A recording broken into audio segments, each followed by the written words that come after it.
छा थियो किरण जा पी? माइस तो लगी। बस फारूक मिलो हो जना। छा पियो चवे? बस वही तुम्हारी गाल पे की। त पोइ तो छा चयो गुलाब उनखे? हा कईसी या न? हाँ तो करे आयो है छो तो तू भी इन रिश्ते ते राज़ी हुई है ऐं मूंखे भी वरी को ॿियो रस्तो समझ में न पियो अचे।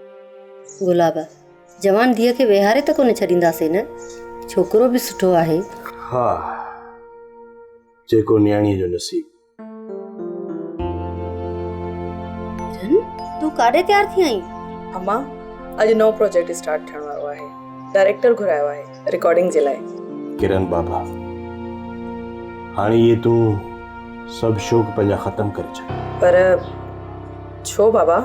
ॾिस बाबा किरण जवान न्याणीअ खे ये शौक़ कोन अथसि। ओड़े पाड़े जा माण्हू छा चवंदा? ओ कम ऑन बाबा, हाणे ये पुराणा ख़्यालात तव्हां न दोहरायो। तव्हां बि उन्हनि जहिड़ा थी वियो।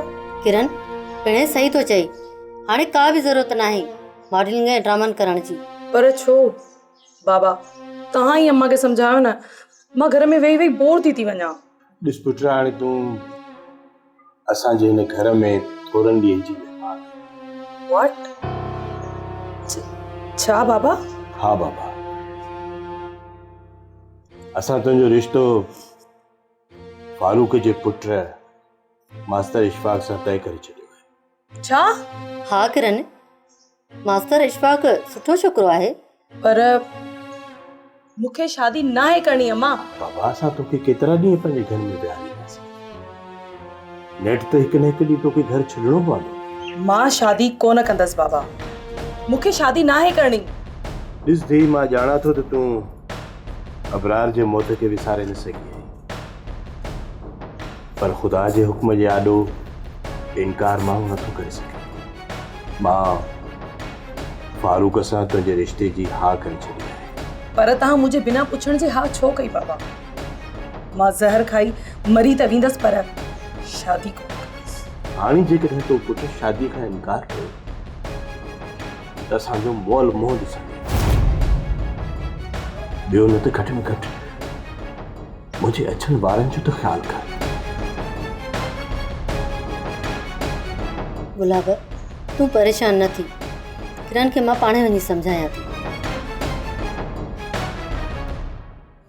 अदा किरण धीअ असां वटि ॾुखी कोन थींदी। हाँ इहा ॻाल्हि त मां बि सम्झां थो त मुंहिंजी किरण तव्हां वटि ॾुखी कान थींदी, पर ॻाल्हि इहा आहे त घर में थोरी सलाह सभा करण ॾे। भले अदा गुलाब तूं घर वारनि सां सलाह कर, पर तुंहिंजी दिलि छा थी चवे?